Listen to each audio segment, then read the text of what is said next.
I got ghosted. My matchmaker calls me yesterday and she's like, hey, just want to give you like a little bit of feedback. He Googled you. Like, I'm also just so wildly embarrassed and I feel so much like shit. These days, it only takes a few seconds to search someone's name online. Before agreeing to meet, many people may look at a potential date's public online presence to get a better idea of who they are. If they come across posts or information that raises concerns, they may simply decide that meeting is not worth the risk. That brings us to today's discussion. We're taking a look at some surprising clips that highlight different attitudes and experiences in the modern dating world.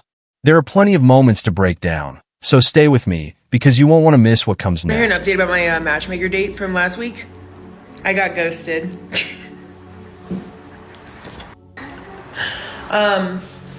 So again, most amazing first date I've been on in years. I haven't dated. Why am I fucking I'll tell you guys. So we had that amazing date last week. He even said it was an amazing date. Like, we both agreed. He told like our matchmaker it was an amazing date. I said the same thing. Well then, like, as of last Saturday, I haven't heard from him. And I was like, hey, like, if you have like a change of heart, like, no big deal, but can you just like tell me what changed or something? Nothing. Well, my matchmaker calls me yesterday and she's like, hey, just want to give you like a little bit of feedback from what happened with your date last week. And I was like, I'd love some clarity. She's like, he Googled you. And I was like, yeah, I kind of figured. Because like what pops up is like my biggest videos. My biggest videos are back when I was like in a wildly hurt place.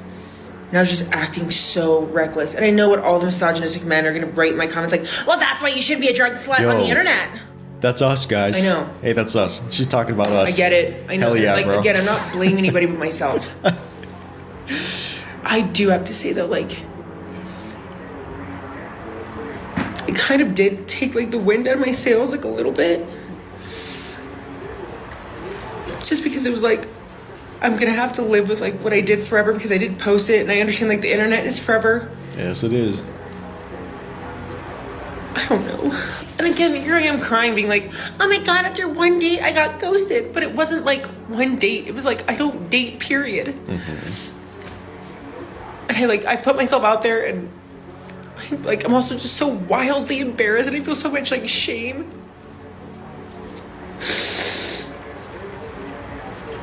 Why am I even putting this on the internet? I feel like as I like try and date going forward, this is something I am going to have to live with. It's like,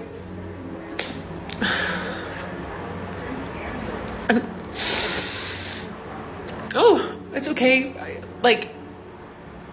Somebody's gonna have to love every part of me. I know that. And they're gonna have to love like even the bad parts when I wasn't doing so hot. But like, God, it just kind of sucks. And I just feel so embarrassed. I feel like actually pretty shameful. And it's not shameful because of like how I acted. It's just like shameful the fact that like the average person can have like their past just be their past, you know? And I put my entire life online. When you do that, like, you have to be willing to have everybody see every part of your life. I don't know. Anyways, happy Halloween. I'm gonna go with the sad loser. Unfortunately, it is difficult to place all the responsibility on the man in this situation. People are allowed to consider someone's public online presence when deciding whether they want to pursue a relationship. Money, career success, or personal achievements may be important, but they do not automatically outweigh every other concern. Some men may simply feel uncomfortable dating someone whose private or personal life has become highly visible online. Ultimately, everyone has the right to decide what they are comfortable with before entering a relationship. Thank you. Do not do that to me. Like, please. Why? You're not the victim in this. Just talk. Like, go throw your tantrum. Like, the reason she's crying and the reason she's throwing a tantrum is because she got caught, man. You know, when they play victim, that's what they're gonna do. You know, at the end of the day, when they're cheating on you, man, they don't want to get caught. They want to leave you when the time is right. When that man is ready to commit to her, whatever it might be, they wait to leave you until it's time when they're ahead. And I'm telling you right now, the best thing you could do is walk away. The best thing you could do is respect yourself and go find the Lord. Go find the Lord, man. I'm telling you right now, it's the best thing I ever did for myself. Find God. Get up. Hey, you know what? I'm not doing this with you anymore. I'm gonna pray for you. I hope the best for you, but I'm not gonna sit in this storm anymore. You know, I'm not gonna choose to be here anymore. Get up and grind. Go to the gym. Use your pain to motivate you to become a tank, man. And you can do it. I promise you. I believe in you. You don't gotta be put in these situations. You don't gotta be dealing with these toxic women. You don't gotta do it, man. What you gotta do is just get up and become better. Don't sit in toxicity. Don't sit in drama. Stay focused. Stay on. Watching that reaction, it is hard to know exactly what is going through her mind. She may be dealing with regret over what happened, but she is also facing the consequences of the truth coming out. Those are two very different situations, and the clip alone does not tell us which one is driving her emotions. Had the truth never been discovered, the relationship might have continued for years without the other person knowing. That is what makes situations involving broken trust so serious. A relationship can take a long time to build, but once honesty is called into question, rebuilding that trust can become extremely difficult. Because I'm pregnant? I mean, it was fun when the movie was on. The movie off now. Okay, but you said that I was pregnant though. So, no. You didn't say nothing the first time. I told you, because I didn't have money to pay for the movie. You paid for the movie. I watched the movie. The movie was good. Now I'm telling you about yourself. You had it in your bio, bro. So we can't date because I'm pregnant? No. But it doesn't even have to be. It doesn't. Yeah, you embarrassed me in public, bro. You got me out here. You pregnant. I mean, bro, you catfishing. Stop catfishing. I'm not catfishing. Stop catfishing, bro. I'm not catfishing. All these people looking at me. Stop catfishing. I didn't think that it was gonna be a problem. It's a huge problem. You don't have to take care of this. You don't have to go on a date with another man if you pregnant. You don't have to take care of this baby. You alright? Is it technically catfishing if a girl is pregnant and she doesn't let you know that before the date starts? Who y'all thought was right or wrong? That is a pretty significant detail to leave out when you're preparing to meet someone for the first time. Whether a person already has children or is expecting a child can have a major impact on what they are looking for in a relationship. For that reason, being upfront about important personal circumstances before meeting in person can help avoid misunderstandings. A dating app is often the first stage of communication, so sharing major details early can give both people a fair opportunity to decide whether they are comfortable moving forward. Last night with the very handsome ex-basketball player from Spain, and the only reason I met this guy is because I broke up with my boyfriend who I lived with, and he told me to get my shit out, and I stayed in a hotel, and this guy was staying at the hotel too, which I think is just like so funny, like that he kicked me out and then I meet this guy. The date went really well. He's 37 and very successful, and was asking me a lot of questions about myself, and I think that's always a very good sign. Also, I've been reading your guys' comments, and there are just so many girls that have been dating narcissistic men, and we can't do that. I don't know. Is this my... This part of the situation is definitely interesting because she appears upset about being told to leave, even though the relationship had already come to an end. Once a breakup happens, both people have to accept that the living arrangement and the relationship itself may change. The fact that she moved on quickly also stands out, although we cannot know from the clip alone what she was actually feeling. Finding someone else soon after a breakup does not necessarily mean she never cared about the previous relationship. There could be many reasons for how quickly someone moves forward, and the full context would be needed to understand what really happened.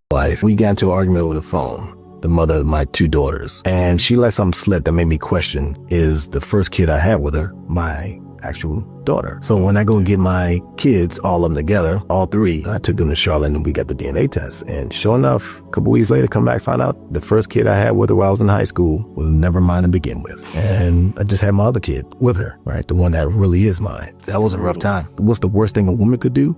To me, that's the worst thing you could do. And she did it because she knew I was going in the military. I made the decision I was going. Now that I know the truth that this kid isn't mine, I almost had a little bit of relief that I can probably let this part of my life go. And also child support. The sadness that hit me was the fact that she's not mine now. When I get my daughter, watching her watch me take her sister now and not her. The first few years, I still took her, but I knew at some point I'm gonna have to not. Her dad's gonna want time and all this stuff. But the first time I got her, after the fact, I asked her, did your mom tell you something about what's going on with us? And she said, Mom said that you don't want to be my dad anymore. And I was like, here we go. So I got to battle this. And then trouble started happening between me and her, then I just had to let it go. We still talk today. This situation becomes even more complicated when you consider what was said to the child. Suggesting that the other parent no longer cares about them can put a child in the middle of an adult conflict, which can be especially damaging. The situation is also made more serious by the claim that she had been unfaithful earlier in the relationship. If that history was confirmed, it would be understandable for the other person to seriously reconsider the future of the relationship. What makes the situation even more difficult is that they later build a family together, meaning the consequences of that earlier decision eventually affected much more than just the two adults. The pick me, the princess treatment, but it really should be the other way around. Like, he should be feeding her and treating her like a princess. And that's what's wrong with this society lately. That's why you're single. Shut it. It may sound like an unusual idea in today's dating culture, but someone does not necessarily need to date dozens of people at the same time to find a compatible partner. There is no single formula that guarantees a successful relationship, that if her goal is a serious, long-term commitment, she could simply take a slower and more intentional approach to meeting people.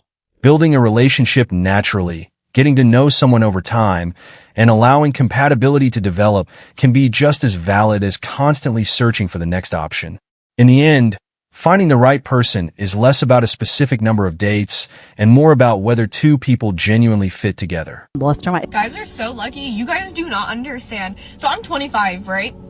I'm sitting here and I'm having to build a f***ing roster. I'm having to sit here and go out and do things I don't want to do. I don't want a roster. I don't want to go out and date. I don't like this hookup culture. I don't like any of it.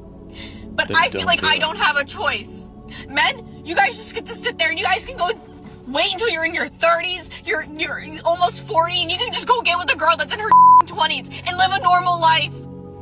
Yeah, girls don't have that luxury. Definitely. You're 25 years old, you're young, right? The way that you get yourself, you want to line yourself up for marriage, for children, for all these things that you say you want. It's not by building a roster. It's not by racking up a body count. It's not by doing hookup culture. That's not getting you anywhere. The only thing as a female that's going to get you actually is you're going to get a lot of guys who ultimately won't want you. You are going to X yourself out. When someone discovers an important part of your past or a lifestyle that they were never told about, it is understandable that they may reconsider the relationship. That is why honesty from the beginning is so important, especially when the information could affect someone's decision to date you. People have different boundaries and deal breakers, and not everyone will be comfortable with every choice another person has made. Being upfront gives both sides the opportunity to decide whether they are genuinely compatible before becoming more invested in the relationship. That guy that I really liked, he found out about my job and it's not okay with it. I guess one of his friends told him. I was just waiting to tell him because I wanted him to get to know me, not. This stuff genuinely sad, man. You know, like, I'm gonna be honest, any woman out here who's doing this kind of work, you know, no dude worth anything is gonna want any part of that. You know, and it's a cold lesson. It really, really is. You know, and if there's men out here that message me all the time, Al, you know, should I date her if she has an OF, or should I date her if she's a stripper, or homie, it's gonna be nothing but problems, drama, and stress, and it's just not something you want to be dealing with. A real man is gonna look for a real woman, a woman with wifey qualities, gonna be able to, you know, to bring peace and love and up to that relationship, you know, and you're not gonna find that with this. I don't blame him for walking away. I really don't. Stop settling with this kind of crap, G. Jim, Gron, and God, you guys focus on your life, on your purpose, find something that makes you fired up inside and go. Of course, this clip does not represent every older woman, and it would be unfair to generalize from one person's behavior. However, her reaction does seem to suggest that she is carrying a significant amount of frustration that could come from past relationships, personal experiences, or something else entirely, but we simply do not have enough context to know for sure.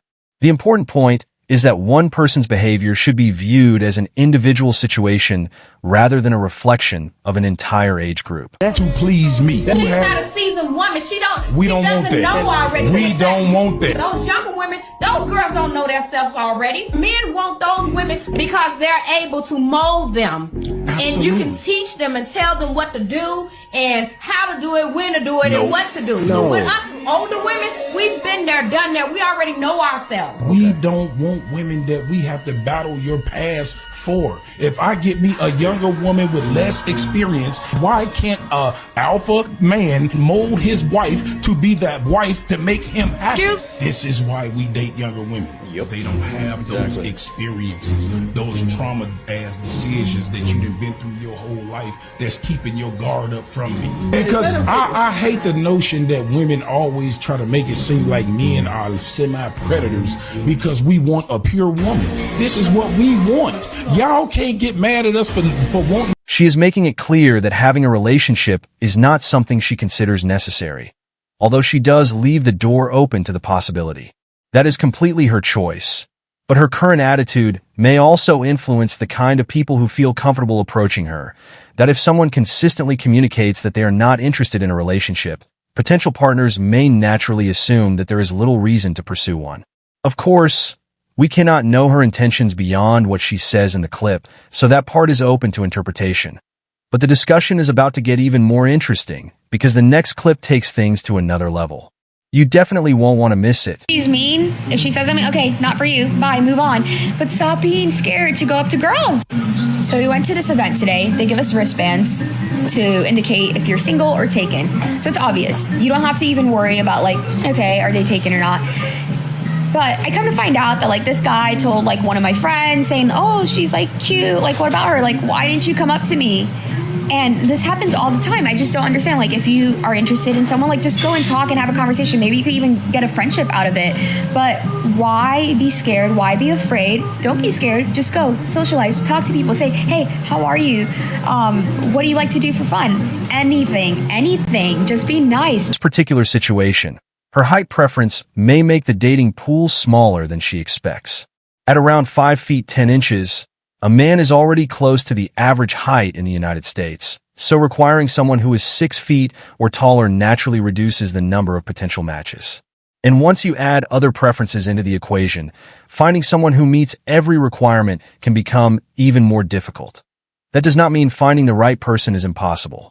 It simply means that having very specific expectations can limit the number of people who fit them.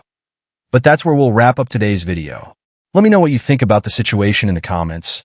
And if you enjoyed the discussion, don't forget to like the video and subscribe for more commentary. I'll see you in the next one.